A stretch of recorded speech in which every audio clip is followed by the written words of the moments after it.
കേരളം ആര് ഭരിക്കുമെന്നറിയാൻ ഇനി ചുരുങ്ങിയ ദിവസങ്ങൾ മാത്രം. രാഷ്ട്രീയ കേരളം വലിയ ആകാംക്ഷയോടെയാണ് വരാനിരിക്കുന്ന ഈ തിരഞ്ഞെടുപ്പ് ഫലത്തെ ഉറ്റുനോക്കുന്നത്.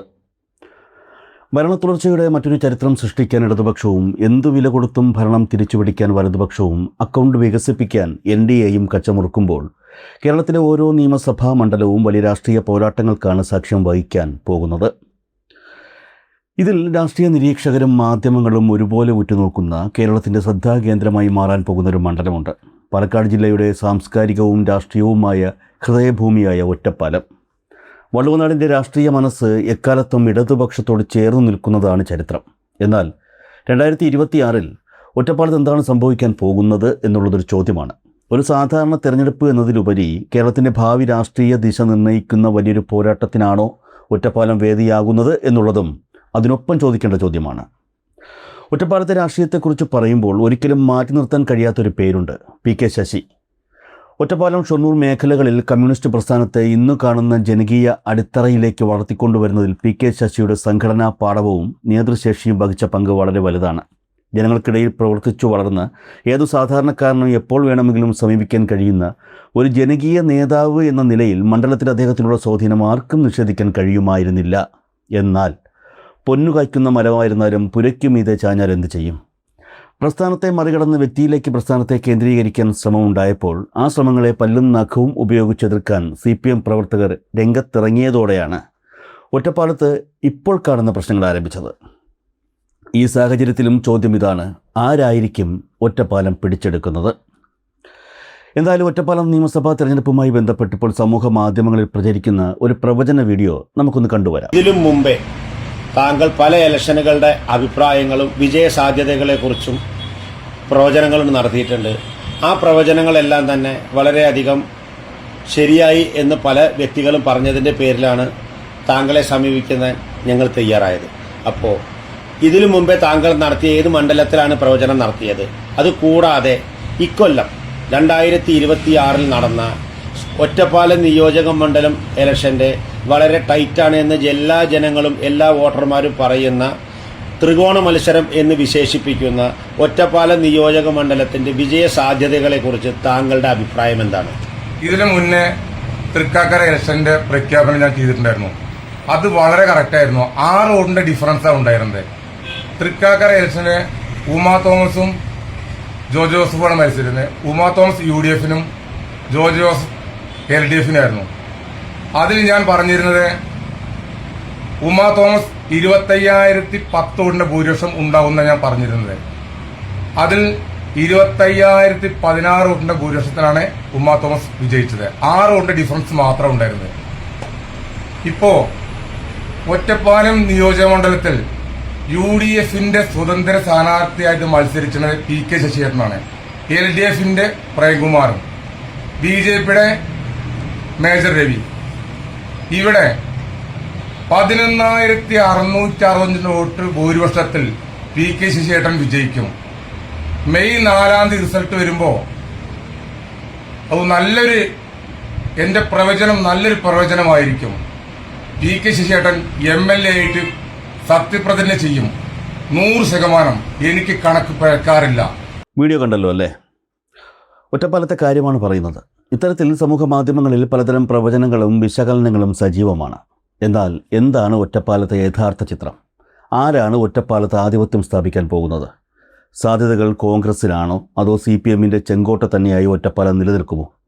അതല്ലെങ്കിൽ NDA സ്ഥാനാർത്ഥിയായി പരിഗണിക്കപ്പെടുന്ന മേജർ രവിയെപ്പോലെയുള്ളവർക്ക് ഇവിടെ എന്തെങ്കിലും അത്ഭുതം സൃഷ്ടിക്കാൻ കഴിയുമോ?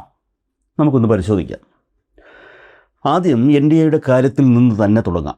മേജർ രവിയെപ്പോലെ സമൂഹത്തിൽ അറിയപ്പെടുന്ന സൈനിക പശ്ചാത്തലമുള്ള ഒരാൾ കടന്നു വരുമ്പോൾ സ്വാഭാവികമായും ഒരു പുതുമയുണ്ട്. എന്നാൽ ഒറ്റപ്പാലത്തിൻ്റെ രാഷ്ട്രീയ മണ്ണിൽ കേവലം സ്റ്റാർ വാല്യൂ വെച്ച് വോട്ട് നേടുക അത്ര എളുപ്പമുള്ള കാര്യമല്ല. കൃത്യമായ രാഷ്ട്രീയവും മതേതര ബോധവുമുള്ള ഒറ്റപ്പാലത്തെ വോട്ടർമാർ വ്യക്തികൾക്കപ്പുറം വ്യക്തമായ രാഷ്ട്രീയ പ്രത്യയശാസ്ത്രങ്ങൾക്കാണ് എക്കാലത്തും വോട്ട് ചെയ്തിട്ടുള്ളത്. അതുകൊണ്ട് തന്നെ BJPക്ക് ഒറ്റപ്പാലത്തൊരു ത്രികോണ മത്സരം എന്നതിനപ്പുറം വലിയൊരു രാഷ്ട്രീയ അട്ടിമറിക്ക് നിലവിലെ സാഹചര്യത്തിൽ യാതൊരു സാധ്യതയുമില്ല. പിന്നെയുള്ളത് കോൺഗ്രസ്സാണ്. പാലക്കാട് ഉപതെരഞ്ഞെടുപ്പിലെ വിജയവും രാഹുൽ മാങ്കൂട്ടത്തിനെ പോലെയുള്ള യുവനേതാക്കളുടെ കടന്നുവരവും കോൺഗ്രസ് ക്യാമ്പുകളിൽ വലിയ ആവേശമുണ്ടാക്കിയിരുന്നു. രാഹുൽ ഫാക്ടർ ജില്ലയിലാകെ ആഞ്ഞടിക്കുമെന്നും അത് ഒറ്റപ്പാലത്തും പ്രതിഫലിക്കുമെന്നുമാണ് UDF കേന്ദ്രങ്ങൾ സ്വപ്നം കണ്ടത്. എന്നാൽ രാഹുൽ മാങ്കൂട്ടമായിട്ട് തന്നെ ആ ഫാക്ടർ അവസാനിപ്പിച്ചു. മാത്രമല്ല, ഉപതെരഞ്ഞെടുപ്പുകളിലെ താൽക്കാലിക വൈകാരികതകളല്ല പൊതുതെരഞ്ഞെടുപ്പിൻ്റെ ഗതി നിർണ്ണയിക്കുന്നത് എന്നുള്ളതും അവിടെ ഒരു സാധ്യതയാണ്. രാഹുൽ മാങ്കൂട്ടത്തിൻ്റെ സോഷ്യൽ മീഡിയയിലെ താരപരിവേഷം ഒറ്റപ്പാലത്തെ സാധാരണക്കാരായ കർഷകരുടെയും തൊഴിലാളികളുടെയും വോട്ടാക്കി മാറ്റാമെന്നത് കേവലം ഒരു വ്യാമോഹം മാത്രമാണ്. ഇടതുപക്ഷം കെട്ടിപ്പടുത്ത വികസന അടിത്തറയ്ക്ക് മുകളിൽ കേവലം PR വർക്കുകൾ കൊണ്ട് വിള്ളൽ വീഴ്ത്താൻ കോൺഗ്രസിന് കഴിയില്ല എന്ന് തന്നെയാണ് രാഷ്ട്രീയ നിരീക്ഷകർ കരുതുന്നത്. ഇനി ഏറ്റവും നിർണായകമായ CPMൻ്റെ കാര്യത്തിലേക്ക് വരാം. ട്രൂ കോപ്പി തിങ്ക് ഉൾപ്പെടെയുള്ള ചില മാധ്യമങ്ങളും ഡോക്ടർ കുട്ടിക്കൃഷ്ണനെ പോലെയുള്ള നിരീക്ഷകരും ഒറ്റപ്പാലത്തെക്കുറിച്ച് ചില വിലയിരുത്തലുകൾ അടുത്തയിടെ നടത്തിയിരുന്നു. PK ശശിക്കെതിരെയുള്ള അച്ചടക്ക നടപടികളും പാർട്ടിയിലെ വിഭാഗീയതയും ഭരണവിരുദ്ധ വികാരവും കാരണം ഒറ്റപ്പാലത്ത് CPMന് വലിയ തിരിച്ചടി ഉണ്ടാകുമെന്നും വോട്ടുകൾ UDFിലേക്ക് മറിയുമെന്നുമാണ് അവർ പ്രവചിക്കുന്നത്. എന്നാൽ ഈ വിശകലനങ്ങൾക്ക് വലിയൊരു അടിസ്ഥാന പിഴവുണ്ട്.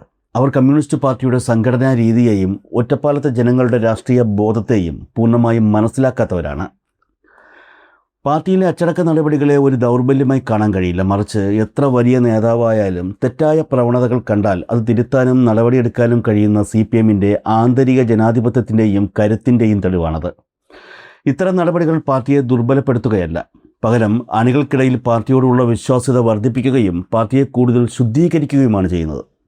ഈ തിരുത്തൽ പ്രക്രിയകളിലൂടെ ഒറ്റപ്പാലത്തെ പാർട്ടി സംവിധാനം കൂടുതൽ ഒറ്റക്കെട്ടായും ഊർജ്ജസ്വലതയോടെയുമാണ് ഇപ്പോൾ മുന്നോട്ട് പോകുന്നത് എന്നുള്ളതാണ് രാഷ്ട്രീയ നിരീക്ഷകരും കരുതുന്നത്. മാധ്യമങ്ങൾ പറയുന്ന വോട്ട് ഷിഫ്റ്റ് അല്ലെങ്കിൽ വോട്ട് ചോർച്ച എന്നത് ഒറ്റപ്പാലത്തെ സംബന്ധിച്ച് അസംഭവ്യമാണ്. കാരണം ഒറ്റപ്പാലത്തെ ഇടതുപക്ഷ വോട്ടുകൾ കേവലം വൈകാരികതയുടെ പുറത്തു വീഴുന്ന വോട്ടുകളല്ല. അത് പതിറ്റാണ്ടുകളുടെ പോരാട്ടങ്ങളിലൂടെ കർഷക തൊഴിലാളി പ്രസ്ഥാനങ്ങളിലൂടെ രൂപപ്പെട്ടു വന്ന അടിസ്ഥാന വർഗത്തിൻ്റെ ഉറച്ച വോട്ടുകളാണ്. സംസ്ഥാന സർക്കാരിനെതിരെ മാധ്യമങ്ങൾ സൃഷ്ടിച്ചെടുക്കുന്ന കൃത്രിമമായ ഭരണവിരുദ്ധ വികാരം ഈ അടിസ്ഥാന വോട്ടർമാരെ സ്വാധീനിക്കില്ല. കാരണം കേന്ദ്ര സർക്കാർ സാമ്പത്തികമായി കേരളത്തെ ശ്വാസം മുട്ടിച്ചിട്ടും ക്ഷേമ പെൻഷനുകൾ ഉൾപ്പെടെയുള്ള കാര്യങ്ങൾ മുടങ്ങാതെ ജനങ്ങളിലെത്തിക്കാൻ സംസ്ഥാന സർക്കാർ നടത്തുന്ന പോരാട്ടം ആ ജനങ്ങൾക്ക് നന്നായി അറിയാം. നെല്ല് സംഭരണം ഉൾപ്പെടെയുള്ള വിഷയങ്ങളിൽ കർഷകർക്ക് ചില ബുദ്ധിമുട്ടുകൾ ഉണ്ടായിട്ടുണ്ട് എന്നത് സത്യമാണ്. എന്നാൽ അത് പരിഹരിക്കാൻ ഏറ്റവും കൂടുതൽ ആത്മാർത്ഥമായി ശ്രമിക്കുന്നത് ഇടതുപക്ഷ സർക്കാരാണെന്ന് വള്ളുവനാട്ടിലെ കർഷകർക്ക് ബോധ്യമുണ്ട്. അവിടെ മുതലെടുപ്പ് നടത്താനുള്ള വലതുപക്ഷത്തിൻ്റെ ശ്രമങ്ങൾ വിലപ്പോവില്ല എന്നാണ് രാഷ്ട്രീയ നിരീക്ഷകർ കരുതുന്നത്. ചുരുക്കത്തിൽ 2026 ഒറ്റപ്പാലത്ത് മത്സരം കടുക്കുമെന്നതിൽ സംശയമില്ല. മാധ്യമങ്ങൾ പലതും എഴുതിപ്പിടിപ്പിക്കും, വലതുപക്ഷം പല വ്യാമോഹങ്ങളും വച്ചു പുലർത്തും. പക്ഷേ തിരഞ്ഞെടുപ്പ് ഗോധയിലേക്ക് ഇറങ്ങുമ്പോൾ ശക്തമായ സംഘടനാ സംവിധാനവും ജനങ്ങളോടുള്ള പ്രതിബദ്ധതയും വികസന നേട്ടങ്ങളും മുൻനിർത്തി CPM നടത്തുന്ന ചിട്ടയായ പ്രവർത്തനങ്ങൾക്ക് മുന്നിൽ പിടിച്ചു നിൽക്കാൻ എതിരാളികൾക്ക് വിയർപ്പൊഴുക്കേണ്ടി വരും എന്ന് തന്നെയാണ് രാഷ്ട്രീയ നിരീക്ഷകർ കരുതുന്നത്. ഒറ്റപ്പാലത്തിനൊരു രാഷ്ട്രീയമുണ്ട്. അത് വ്യക്തികളെ അടിസ്ഥാനമാക്കിയല്ല, ഒരു നാടിൻ്റെ ജീവനാഡിയായി മാറിയ ഒരു പ്രസ്ഥാനത്തെ അടിസ്ഥാനമാക്കിയാണ് നിലനിൽക്കുന്നത്. ഇനി കുറച്ചു നാളുകൾ മാത്രം. 2026 ഒറ്റപ്പാലത്തിൻ്റെ മണ്ണിൽ ആവേശത്തിൻ്റെ ചെങ്കൊടി തന്നെ പാറിക്കളിക്കുമോ എന്ന് നമുക്കറിയാം. വള്ളുവനാടിൻ്റെ ചെങ്കോട്ടയായി ഒറ്റപ്പാലം തല ഉയർത്തി തന്നെ നിൽക്കും എന്നു തന്നെയാണ് പ്രവചനങ്ങളും രാഷ്ട്രീയ നിരീക്ഷകരും ഒരുപോലെ കരുതുന്നതും.